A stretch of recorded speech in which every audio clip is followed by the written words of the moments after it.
Hi అండి. Welcome to my channel. ఈ రోజు వీడియో వచ్చేసి ఎప్పుడు కూడా Jimmy Choo sorry blouse back neck designs stitching చేస్తున్నారు. రా సిల్క్‌తో కూడా స్టిచ్చింగ్ చేయండి అని చెప్పేసి కామెంట్ పెట్టారు కదా! అందు గురించి raw silk blouse back neck design ఈ రోజైతే చూపిస్తున్నాను. దీనికి సంబంధించిన మెజర్‌మెంట్స్ అన్నీ కూడా నేను ఇక్కడ స్క్రీన్ పైన అయితే మెన్షన్ చేసేస్తాను. ఈ బ్లౌజ్ వచ్చేసి 36 సైజ్ బ్లౌజ్ అనమాట. క్యాన్వాస్ పేపర్‌ని తీసుకున్నాను నెక్ డిజైన్ డ్రా చేయడం కోసం. ఫస్ట్ అయితే ఈ విధంగా లైన్‌ని డ్రా చేసేసుకొని ఈక్వల్‌గా కటింగ్ చేసేసుకోవాలి. ఇప్పుడు నెక్ విడ్త్ అలానే నెక్ లెంత్‌ని కూడా మార్కింగ్ చేసేసుకోవాలి. ఈ నెక్ డిజైన్‌కి సంబంధించి ఫ్యాబ్రిక్ డీటెయిల్స్ అలానే డిజైన్‌కి సంబంధించిన కాస్ట్ డీటెయిల్స్ అన్నీ కూడా నేను వీడియోలోనే మెన్షన్ చేసేస్తాను. వీడియోని ఎక్కడ కూడా స్కిప్ చేయకుండా చూడండి. ఎప్పుడు కూడా ఒకే నెక్ డిజైన్‌ని ట్రై చేయకుండా కొంచెం డిఫరెంట్‌గా ట్రై చేయాలనుకుంటే కనుక ఈ టైప్ డిజైన్ అయితే ట్రై చేయండి. డిజైన్ కోసం అని చెప్పేసి 1.5 ఇంచ్ వరకు అయితే ఈ విధంగా మార్కింగ్ చేసేసుకుంటున్నాను. ఇలా మార్కింగ్ చేసేసుకున్న తర్వాత స్క్రీన్‌లో చూపించిన విధంగా ఒక 1.5 ఇంచు రౌండ్‌గా అయితే మార్కింగ్ చేసుకోవాలన్నమాట. ఇక్కడ వచ్చేసి ఈ నెక్ డిజైన్‌కి వన్ సైడ్ 3 రౌండ్స్ అయితే మార్కింగ్ చేసుకున్నాను. డిజైన్ అయితే ఈజీగానే ఉంటుంది. ఎవరైనా స్టిచ్చింగ్ చేసేయగలుగుతారు. నెక్ చుట్టూ కూడా మనకి కొంచెం గ్యాప్ ఉంచేసి స్టార్టింగ్‌లో మాత్రం ఒక 1 ఇంచ్ వరకు కటింగ్ చేయకుండా అలా లీవ్ చేసేయాలి. మనకి నెక్ అనేది సాగిపోకుండా ఉండడం కోసం ఈ విధంగా నేను కటింగ్ చేయకుండా ఉంచేసాను. అలానే ఈ రౌండ్స్ కూడా జాగ్రత్తగా చూసి కటింగ్ చేసుకోవాలన్నమాట. ఎవరైనా మన ఛానల్‌ని ఫస్ట్ టైం చూస్తుంటే సబ్స్క్రైబ్ చేసుకోండి. అలానే పక్కనే ఉన్న బెల్ బటన్‌ని క్లిక్ చేసి ఆల్ అనే ఆప్షన్‌ని క్లిక్ చేయండి. ఆల్ ఆప్షన్ క్లిక్ చేసిన వారికి మాత్రమే డైలీ నేను ఏ వీడియో అప్లోడ్ చేసినా సరే నోటిఫికేషన్ అనేది వస్తుంది. అలానే చాలామంది నోటిఫికేషన్ రావట్లేదని అడుగుతున్నారు కదా! ముందెప్పుడో సబ్స్క్రైబ్ చేసుకొని ఇప్పుడు నోటిఫికేషన్ రావట్లేదు అనుకుంటే గనక ఒకసారి మన ఛానల్ అన్‌సబ్స్క్రైబ్ చేసి తిరిగి సబ్స్క్రైబ్ చేసుకొని బెల్ బటన్‌ని క్లిక్ చేస్తే గనక మీకు డైలీ నేను అప్లోడ్ చేసే వీడియోస్ అన్నీ కూడా నోటిఫికేషన్ అయితే వస్తుంది. ఇక్కడ మెయిన్ ఫ్యాబ్రిక్‌కి లైనింగ్ క్లాత్‌కి అలానే క్యాన్వాస్ పేపర్‌ని కూడా ఫస్ట్ అయితే ఐరన్ చేసేసాను. ఐరన్ చేసిన తర్వాత ఈ విధంగా స్టిచ్చింగ్ చేసేసుకోవాలి. ఇప్పుడు ఈ క్లాత్‌ని మిడిల్‌లోకి ఫోల్డింగ్ చేసేసి చిన్నగా కటింగ్ చేసుకోవాలన్నమాట. అలానే మనం ఆల్రెడీ స్టిచ్ చేసి పెట్టుకున్న బ్యాక్ పార్ట్ ఏదైతే ఉందో దీన్ని మిడిల్‌లో కటింగ్ చేసుకొని ఇప్పుడు ఈ 2 పార్ట్స్ కూడా కదిలిపోకుండా ఉండడం కోసం లూజ్‌గా స్టిచ్చింగ్ అయితే వేసుకోవాలి. తర్వాత నెక్ చుట్టూ కూడా స్టిచెస్ వేసుకోవాలన్నమాట. మీరు ఈ రౌండ్‌ని స్టిచ్చింగ్ చేసినప్పుడు మీకు అంత నీట్‌గా రావట్లేదు అనుకుంటే గనక ఇక్కడ స్క్రీన్‌లో చూపించినట్టుగా పెన్‌తో అయితే మార్కింగ్ చేసేసుకోండి. ఈ పెన్ మార్కింగ్ మీద స్టిచ్చింగ్ చేసుకుంటే మీకు సర్కిల్స్ అన్నీ కూడా నీట్‌గా వస్తుంది. బిగినర్స్ అయితే ఒకసారి ఈ విధంగా ట్రై చేయండి. చాలా నీట్‌గా వస్తుందన్నమాట స్టిచ్చింగు. ఇలా కంప్లీట్‌గా నెక్ చుట్టూ స్టిచ్చింగ్ చేసుకున్న తర్వాత నెక్ మిడిల్‌లో ఉన్న క్లాత్ ఏదైతే ఉందో దీన్ని కటింగ్ చేసేసుకొని లైనింగ్ క్లాత్ వైపు నుంచి ఐరన్ చేసుకోవాలి. మనకి లైనింగ్ క్లాత్ వైపు నుంచి ఐరన్ చేసుకుంటే మనకి మెయిన్ ఫ్యాబ్రిక్ అనేది కొంచెం సెన్సిటివ్‌గా ఉంటుంది కదా! లైనింగ్ క్లాత్ వైపు నుంచి ఐరన్ చేస్తే ఫ్యాబ్రిక్ ఎప్పుడైనా సరే కొంచెం హీట్ ఎక్కువైనా సరే బర్న్ అయిపోకుండా ఉంటుంది. ఈ విధంగా క్లాత్ మొత్తం కటింగ్ చేసేసిన తర్వాత మనకి నెక్ మిడిల్‌లో ఉన్న కార్నర్స్ అన్నిటిలో కూడా చిన్నగా కటింగ్ చేసుకోవాలి. ఇలా కటింగ్ చేస్తే మనకి అవతల వైపుకి ఫోల్డింగ్ చేసినప్పుడు ఫ్రీగా మూవ్ అవుతుందన్నమాట.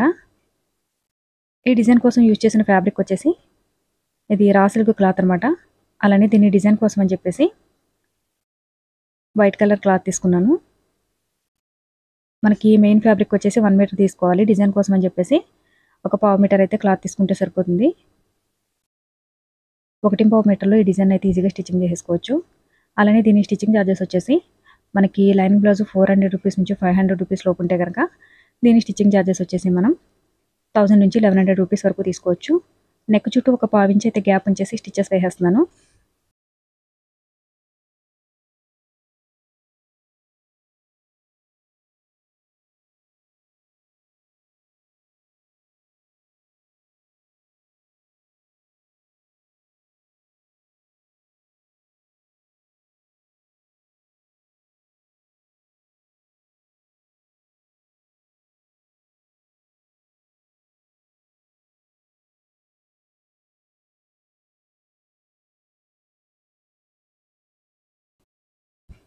ఇలా కంప్లీట్‌గా నెక్ చుట్టూ కూడా స్టిచ్చింగ్ చేసేసిన తర్వాత ఇప్పుడు డాట్స్ కోసం అని చెప్పేసి ఈ విధంగా ఫోల్డింగ్ చేసుకొని మార్కింగ్ చేసుకోవాల్సి ఉంటుంది. ఒక 3.5 ఇంచు లెంత్‌లో డాట్స్ అయితే వేసుకోవాల్సి ఉంటుంది. ఇలా 2 సెట్స్ కూడా డాట్స్ వేసేసుకున్న తర్వాత మీరు నెక్ ఒకవేళ పైపింగ్ చేయాలనుకుంటే గనక పైపింగ్ చేసేసుకోవచ్చు. లేదంటే గనక నడుము పట్టి వేసేయాలనుకుంటే నడుము పట్టి వేసేసుకోవచ్చు. నేనైతే ఇక్కడ పైపింగ్ చేసేయడం కోసం అని చెప్పేసి క్లాత్‌ని ఫోల్డింగ్ చేసి స్టిచెస్ వేసేస్తున్నాను. ఇలా కంప్లీట్‌గా స్టిచ్చింగ్ చేసేసిన తర్వాత ఇప్పుడొచ్చేసి డిజైన్ కోసం తీసుకున్న క్లాత్‌ని క్రాస్‌గా కటింగ్ చేసుకొని వీలైనంత సన్నగా డోరీ థ్రెడ్‌నైతే స్టిచ్ చేసుకోవాల్సి ఉంటుంది. ఇది క్రాస్‌గా కటింగ్ చేసిన క్లాత్. ఈ డోరీ థ్రెడ్స్‌ని డిజైన్ కోసం అని చెప్పేసి ఈ విధంగా వీలైనంత సన్నగా అయితే స్టిచ్చింగ్ చేశాను.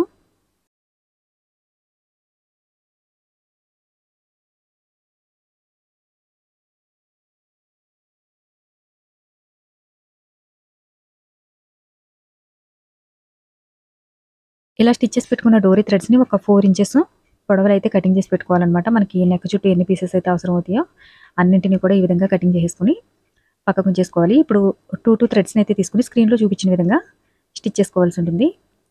కొంచెం డిజైన్ యూనిక్గా ఉండాలి, అలానే లేటెస్ట్గా ట్రై చేయాలనుకుంటే కనుక ఈ డిజైన్ ట్రై చేయండి, చాలా బాగుంటుంది.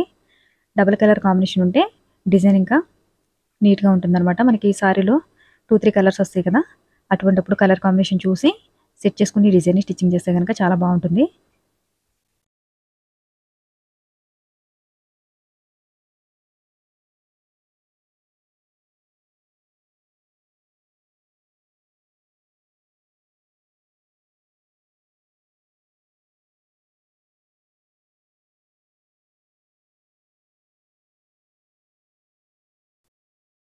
ఇలా స్క్రీన్లో చూపించిన విధంగా డోరీ థ్రెడ్స్ని అయితే స్టిచ్చింగ్ చేసుకోవాల్సి ఉంటుంది.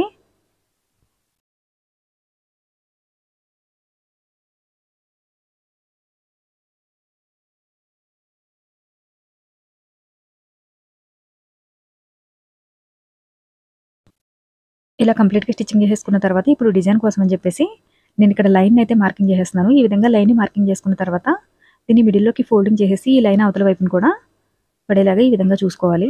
ఇలా 2 సైడ్స్ కూడా లైన్ మార్కింగ్ చేసేసుకుని డిజైన్ కోసం అని చెప్పేసి ఇక్కడ ఒక 2.5 ఇంచ్ లెంత్ విడుతున్న క్లాత్ని తీసుకుని స్క్రీన్లో చూపించిన విధంగా ఫోల్డింగ్ చేసేసుకోవాలి. మనకి నెక్ చుట్టూ ఎన్ని పీసెస్ అయితే అవసరం అవుతాయి అన్ని పీసెస్ని కూడా ఈ విధంగా స్టిచ్ చేసి పెట్టుకోవాలన్నమాట. డిజైన్ అయితే కొంచెం హెవీగానే ఉంటుంది, అలానే కొంచెం లేటెస్ట్గా ట్రై చేయాలనుకుంటే కనుక ఈ డిజైన్ అయితే ట్రై చేయండి. ఇలా స్టిచ్చింగ్ చేసేసుకున్న తర్వాత మనకి ఎక్స్ట్రా ఉన్న ఫ్యాబ్రిక్ ఏదైతే ఉందో ఈ ఫ్యాబ్రిక్ని కటింగ్ చేసేసుకోవాల్సి ఉంటుంది. ఇలా పీసెస్ అన్నింటినీ కూడా ఇక్కడ గ్యాప్ లేకుండా జాగ్రత్తగా మనం ఆల్రెడీ మార్కింగ్ చేసి పెట్టుకున్నాం కదా నెక్ చుట్టూ, ఈ మార్కింగ్ మీదే స్టిచ్చింగ్ చేసుకుంటూ రావాలి. నెక్ చుట్టూ కూడా స్టిచ్చింగ్ చేసేసుకోవాలి. నెక్ మిడిల్లో మాత్రం కావాలంటే ఒక 1 ఇంచ్ కానీ 1.5 ఇంచ్ కానీ లీవ్ చేసేసుకోవచ్చు. కంప్లీట్గా నెక్ చుట్టూ కూడా స్టిచ్చింగ్ చేయాల్సిన అవసరం లేదు, ఎందుకంటే మిడిల్లో చిన్న ఫ్లవర్ని అయితే స్టిచ్చింగ్ చేయడం జరుగుతుంది. అందుకని చెప్పేసి ఈ విధంగా ఒక 1 ఇంచ్ అయితే లీవ్ చేసేస్తున్నాను మిడిల్లో.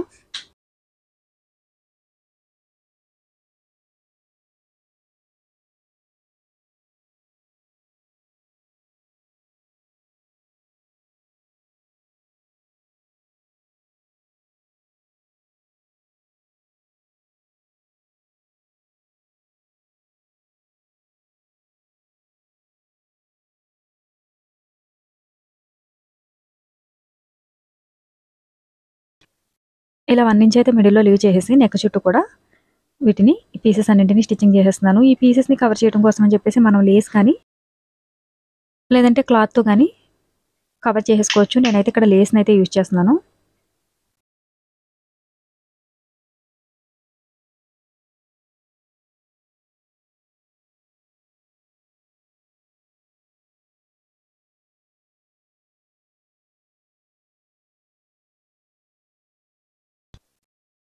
ఇది వచ్చేసి కొంచెం మీడియం సైజులో ఉన్న లేస్ అనమాట.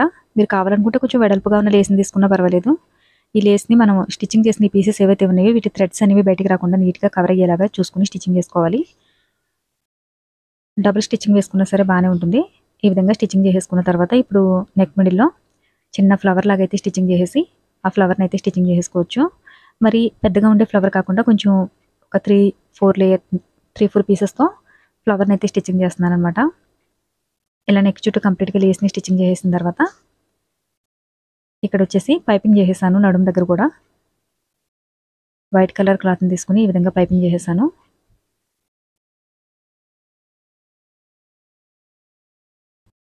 ఇప్పుడు ఫ్లవర్ డిజైన్ కోసం అని చెప్పేసి 3.5 ఇంచు లెంత్ విడ్త్ ఉన్న క్లాత్ని తీసేసుకుని ఈ విధంగా ఫోల్డింగ్ చేసేసుకుని నీడిల్తో స్టిచ్చింగ్ చేసేసుకోవాలి. మొత్తం 3 లీవ్స్ లాగా స్టిచ్చింగ్ చేసుకుని మనకి ఎక్స్ట్రా ఉన్న ఫ్యాబ్రిక్ ఏదైతే ఉందో ఈ ఫ్యాబ్రిక్ని అయితే కటింగ్ చేసేసుకోవాలి.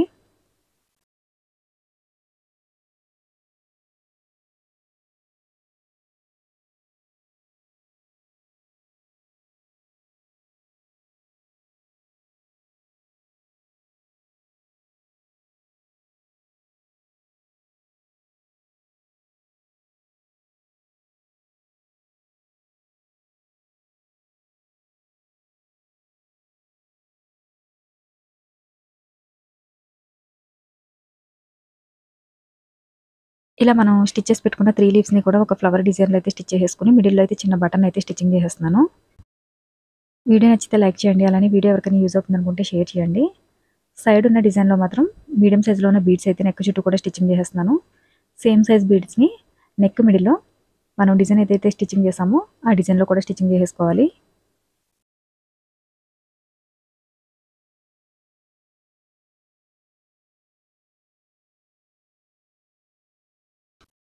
ఇక్కడ డిజైన్ మిడిల్లో కూడా సేమ్ సైజులో మనం నెక్ చుట్టూ ఏవైతే బీడ్స్ని స్టిచ్చింగ్ చేసుకుంటున్నామో అవే బీడ్స్ని 4 బీడ్స్ అయితే స్టిచ్చింగ్ చేసేసుకోవాలి. మీకు ఒకవేళ డిజైన్ మిడిల్లో బీడ్స్ అంత ఇంట్రెస్ట్ లేకపోతే కనుక బీడ్స్ని అయితే స్కిప్ చేసేయండి. డిజైన్లో బీడ్స్ని స్టిచ్చింగ్ చేసినా చేయకపోయినా పర్వాలేదు. చాలామంది బీడ్స్ కలర్ చేంజ్ అయిపోతున్నాయి కదా, ఎందుకు స్టిచ్చింగ్ చేస్తున్నారని అడుగుతున్నారు. బీడ్స్ ఏవైనా సరే కలర్ చేంజ్ అవుతుందండి. క్వాలిటీని బట్టి కొంచెం ముందు వెనక చేంజ్ అవుతుంది తప్ప బీడ్స్ అయితే కలర్ చేంజ్ అవ్వకుండా అసలు ఉండవు. ఒకవేళ మీకు కలర్ చేంజ్ అయిపోతున్నాయి, మళ్ళీ వీటిని రిమూవ్ చేయడం ప్రాబ్లం అవుతుంది అనుకుంటే కనుక మీరు బీడ్స్ని అయితే స్కిప్ చేసేయండి. వీడియో నచ్చితే లైక్ చేయండి, షేర్ చేయండి. Thanks for watching.